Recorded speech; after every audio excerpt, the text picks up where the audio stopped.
Hi friends, this is Venkat from VLR training. ఈ వీడియోలో మనం డేటా వేర్ హౌస్ ఆర్కిటెక్చర్లో స్టేజింగ్ ఏరియా అంటే ఏంటి, ఈ స్టేజింగ్ ఏరియా వల్ల యూజెస్ ఏంటి, అలాగే టైప్స్ ఆఫ్ స్టేజింగ్ ఏరియాస్ ఏమేమి ఉన్నాయో చూద్దాము. ఫస్ట్ డెఫినేషన్ చూసుకున్నట్టయితే, a staging area also known as landing zone is a temporary storage location used within the ETL process of data warehousing. It acts as a buffer zone between the source systems and the target system. So ఇక్కడ staging area అనేది ఎందుకు use అవుతుంది, అసలు ఏంటి అంటే, మనకి data wear house ఆర్కిటెక్చర్లో data wear హౌస్ని కన్స్ట్రక్ట్ చేసేటప్పుడు మనం డిఫరెంట్ ఓఎల్ టీపీ సిస్టమ్స్ నుంచి, లేకపోతే సోర్స్ సిస్టమ్స్ నుంచి, లేకపోతే ఎక్స్టర్నల్ సిస్టమ్స్ నుంచి మన డేటాని డైరెక్ట్గా లోడ్ చేసుకుని డేటా వేర్ హౌస్లోకి లోడ్ చేసేయము. ఓకేనా?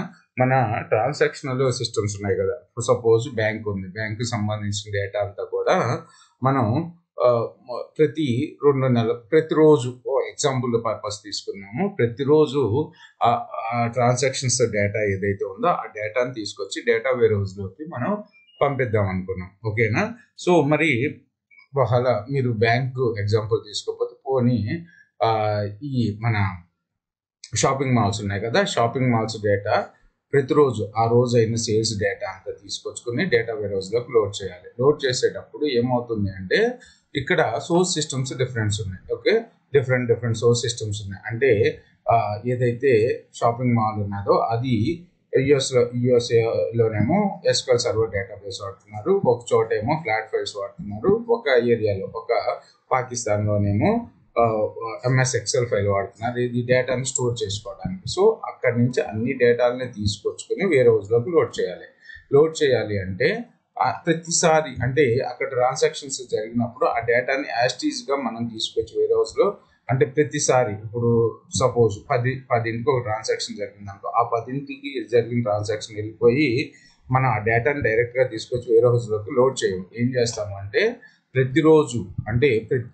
ప్రతిరోజు రాత్రిపూట 12 ఇప్పుడైతే ట్రాన్సాక్షన్స్ ఈ ఓఎల్డబ్ల్యూ సిస్టంలో ట్రాన్సాక్షన్లు తక్కువగా జరుగుతాయో ఆ టైంలో ఒక పావు గంట 15 మినిట్స్ లేకపోతే 10 మినిట్స్ ప్రతిరోజు, అంటే 12 to 12:15 AM మార్నింగ్ ఆ టైంలో డేటాని డైరెక్ట్గా డేటాని అంతా కూడా డిఫరెంట్ సోర్స్ సిస్టమ్స్లోకి కనెక్ట్ అయిపోయి ఆ డేటా అంతా తీసుకొచ్చి ఇక్కడ పెట్టుకుంటాం. ఓకేనా?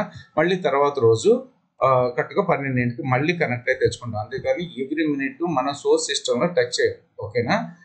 సోర్స్ సిస్టంలో టచ్ చేస్తే ఏమవుతుందంటే వాటి పెర్ఫార్మెన్స్ ఇష్యూస్ వస్తాయి. ఇప్పుడు ఇక్కడ ట్రాన్సాక్షన్ జరుగుతున్నాయి, అదే టైంలో మనం వేరే రోజు పర్పస్ అక్కడి నుంచి డేటాని ఎక్స్ట్రాక్ట్ చేస్తే ఈ సోర్స్ సిస్టమ్స్ మీద ఏమవుతుందంటే లోడ్ అనేది ఎక్కువ పడిపోతుంది. అందుకని ఎవ్రీ టైము టచ్ కొన్ని డేటా వేరే రోజు కన్స్ట్రక్షన్ చేసేటప్పుడు సోర్స్ సిస్టమ్స్ ఒక్కోసారి నెలకోసారి డేటాని ఎక్స్ట్రాక్ట్ చేసుకుని స్టేజింగ్ ఏరియాలో పెట్టుకుంటారు, కొంతమంది 2 monthsకి ఒకసారి పెట్టుకుంటారు, కొన్ని రెగ్యులర్గా రిపోర్ట్స్ చూసేటప్పుడు ప్రతిరోజు, లేకపోతే ప్రతి వీక్, ప్రతి 15 daysకి ఒకసారి, లేకపోతే ప్రతిరోజు సో టైం పీరియడ్లో, అంటే వాళ్ళకి ఎప్పుడైతే ట్రాన్సాక్షన్స్ తక్కువ ఉంటాయో ఆ టైంలో సోర్స్ సిస్టమ్స్లోకి కనెక్ట్ అయ్యి ఆ డేటాని తీసుకొచ్చి స్టేజింగ్ ఏరియాలోకి పెట్టుకుంటాం. అంటే స్టేజింగ్ ఏరియా అంటే డిఫరెంట్ ఏమి ఉండదు. ఇప్పుడు మనం డేటా వేర్ హౌస్ పర్పస్ ఒక డేటాబేస్ మేనేజ్మెంట్ సిస్టమ్ వాడుతున్నాం అనుకో, ఒరాకిల్ డేటాబేస్ వాడుతున్నాం అనుకో, ఆ ఒరాకిల్ డేటాబేస్లోనే మనం stage_ వేర్ హౌస్ అని చెప్పి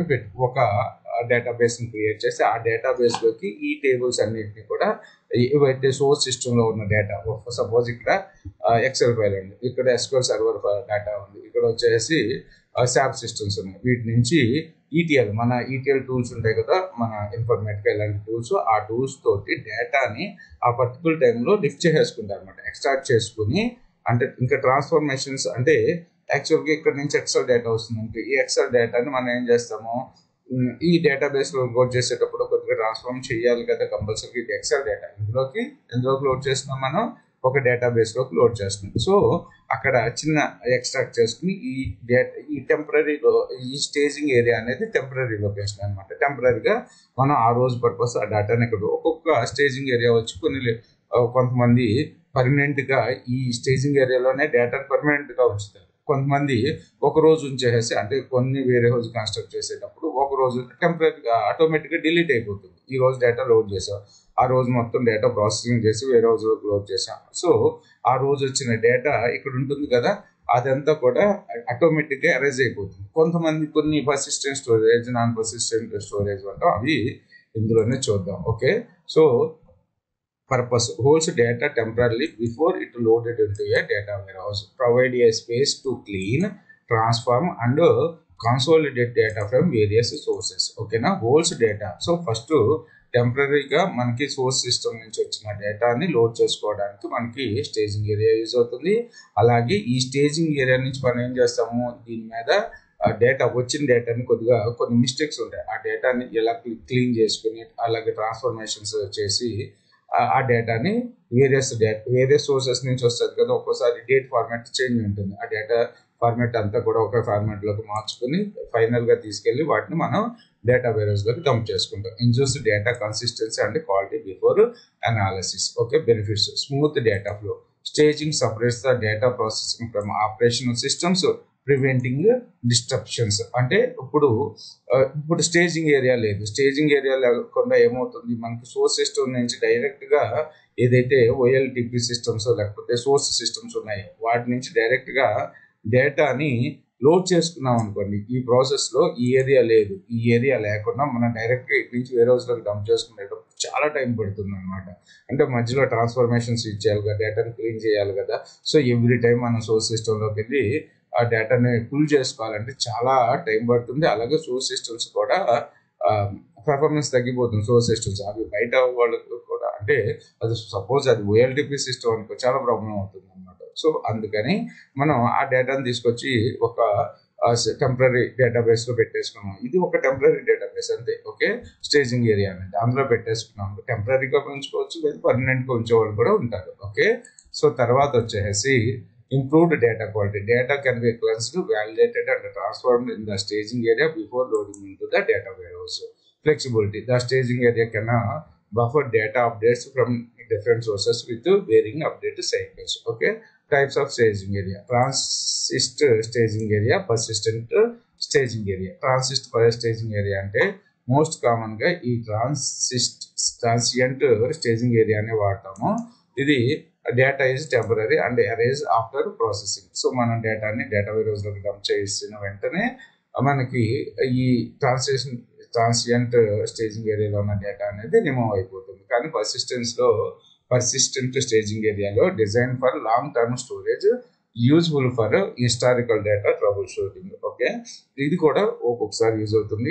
ఒక్కొక్కసారి ఏమవుతుందంటే ప్రాసెస్ చేయకముందు ఉన్న డేటాని, అంటే క్లీన్ చేయకముందు ఉన్న డేటాని ఆల్రెడీ క్లీన్ చేసి మనం వేరోజ్లోకి డంప్ చేసిన డేటాకి డిఫరెన్స్ చూడాల్సి వస్తుంది. సో అలాంటప్పుడు పర్సిస్టెంట్ స్టోరేజ్ యూజ్ అవుతుంది అనమాట staging area. Okay, so components and their roles. Source systems, మీకు సోర్స్ సిస్టమ్స్ తెలుసు, represent the various operational systems where the raw data organize, CRM data, ERP data, sales systems. ఇక్కడ మనకు చూసుకున్నట్టయితే different source system S1, S2, S3. So ERP data ఉండొచ్చు, maybe source system, OLTP system అంటే bank యొక్క database కావచ్చు, everyday జరిగే transactions data, అలాగే ఆ డేటాని ఎక్సెల్ ఫైల్లో సేవ్ చేసి ఉండొచ్చు, లేకపోతే ఒక హిస్టారికల్ డేటా అంతా కూడా, అంటే ఒక 10 సంవత్సరాల డేటా ఒక ఎక్సెల్ ఫైల్లో పెట్టి ఉండొచ్చు.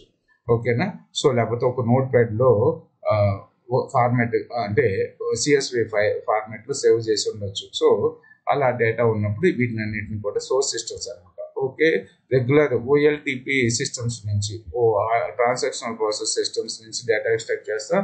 అలాగే హిస్టారికల్గా సేవ్ అయిన డేటా ఒక్కొక్కసారి ఎక్సెల్లో సేవ్ చేసి పెడతాం కదా, ఆ ఫైల్స్ని కూడా మనం డేటా వేరోజ్కి ఇన్పుట్గా ఇచ్చుకుంటాం అనమాట. ఓకే, తర్వాత చూసుకున్నట్టయితే staging area acts as a temporary storage location for రా data extracted from source systems నుంచి రా డేటాని ఎక్స్ట్రాక్ట్ చేసుకుని can be implemented as relational database tables, flat files, cloud storage systems like S3 buckets. ఒక్కొక్క మీరు తీసుకున్న డేటా వేరోజ్ ఏదైతే ఏ data వేరోజ్ అయితే తీసుకుంటున్నారో ఆ ఫార్మేట్లో అందులోనే స్టేజింగ్ ఏరియా. ఇప్పుడు నేను ఒరాకిల్ డేటాబేస్ని యూజ్ చేస్తున్నాను అనుకోండి, సో డేటా వేరోజ్ పర్పస్ మనం ఒరాకిల్ డేటాబేస్లోనే మనం డిబిఎంఎస్లోనే మనం ఒక డేటాబేస్ని క్రియేట్ చేస్తాం. స్టేజింగ్ ఏరియా అనే ఒక డేటాబేస్ని క్రియేట్ చేసి అందులోకి ఈ డేటా అంతా కూడా పుల్ చేసుకుంటాం. పుల్ చేసుకునేటప్పుడు అక్కడ కూడా ETL టూల్ యూజ్ చేసుకునే మనం డేటాబేస్లోకి డేటాని డంప్ చేసుకుంటాం అనమాట స్టేజింగ్ ఏరియాలో. తర్వాత ETL tools extract, transfer, load tools from perform the data processing within the staging area. Extract pulls data from source systems and transform cleanness, validate, cleansing antaranamata. Validates and transfer data into a consistent format.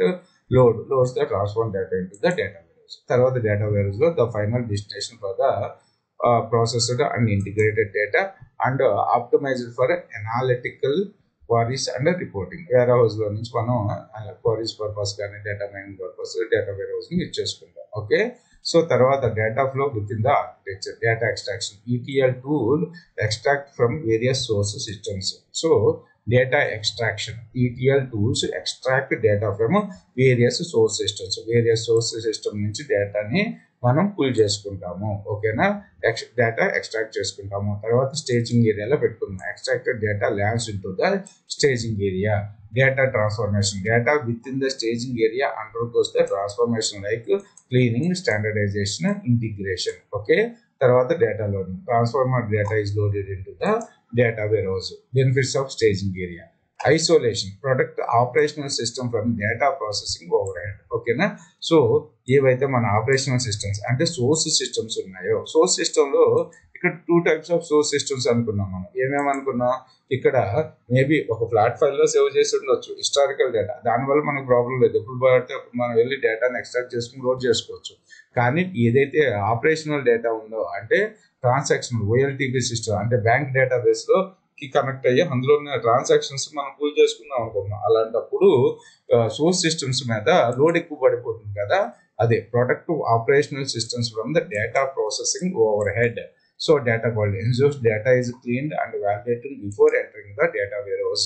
Flexibility accommodates data from device sources varying update cycles. So ఇవన్నీ కూడా మనకి benefits అనమాట. తర్వాత ఇది transient staging area and persistent staging area. వీటి గురించి idea ఇవి already మనం డిస్కస్ చేసాం. ఫైనల్గా మనం డేటా వేర్హౌస్లోకి డేటా లోడ్ చేసేటప్పుడు దాని మీద ఏదైతే సోర్స్ డేటా ఉందో ఆ సోర్స్ డేటా మీద సో మెనీ ఆపరేషన్స్ చేస్తాం అనమాట. డేటాని క్లీన్ చేస్తాము, డేటాని రిపేర్ చేస్తాము, ఏమైనా మిస్సింగ్ కాలమ్స్ ఉంటే వాటిని కొన్ని వాల్యూస్ తోటి ఫిల్ చేస్తాము. ఇలా చేసి అంత డేటాని ఫిల్ చేసుకుని ఆ డేటాని ఫిల్ చేసిన తర్వాత ఫైనల్గా దాన్ని తీసుకెళ్ళి వేరే హౌస్లోకి సేవ్ చేస్తాం అనమాట. అలా సేవ్ చేసేటప్పుడు ఎవ్రీ టైం మనం సోర్స్ సిస్టమ్స్లోకి కనెక్ట్ అవ్వడం కష్టం కాబట్టి మనం ఆ డేటాని ఏదైతే ఆపరేషనల్ సిస్టమ్ నుంచి కానీ ఫ్లాట్ ఫైల్ నుంచి వచ్చిన డేటాని తీసుకొచ్చి డేటాబేస్లో సేవ్ చేసుకుని సో దాని మీద ఆపరేషన్ చేసి కరెక్ట్గా క్లీన్ అయిపోయిన దాన్ని తీసుకెళ్ళి వేరే హౌస్లో పెట్టుకుంటాం. సో ఏదైతే డేటాని తీసుకొచ్చి పెట్టుకున్నామో మన అవసరాన్ని బట్టి దాన్ని డిలీట్ చేయడమో లేకపోతే పర్మనెంట్గా ఈ స్టేజింగ్ ఏరియాలోనే సేవ్ చేసి పెట్టుకోవడమో చేస్తాం అనమాట. Thanks for watching this video. So మీ ఫ్రెండ్స్కి ఎవరికన్నా ETL టూల్స్ కానీ రిపోర్టింగ్ టూల్స్ కానీ లేదా ఏదైనా సాఫ్ట్వేర్ కోర్స్కి సంబంధించిన కోర్సెస్ ఆన్లైన్ ట్రైనింగ్ కావాలంటే నా నెంబర్ని రెఫర్ చేయండి 9059868766. అలాగే వీడియో డిస్క్రిప్షన్లో మన వాట్సాప్ గ్రూప్ కూడా ఉంది, టెలిగ్రామ్ గ్రూప్, వాట్సాప్ గ్రూప్, అందులో యాడ్ అవ్వండి. ఈ ఛానల్ సబ్స్క్రైబ్ చేసుకోవడం మర్చిపోవద్దు ప్లీజ్.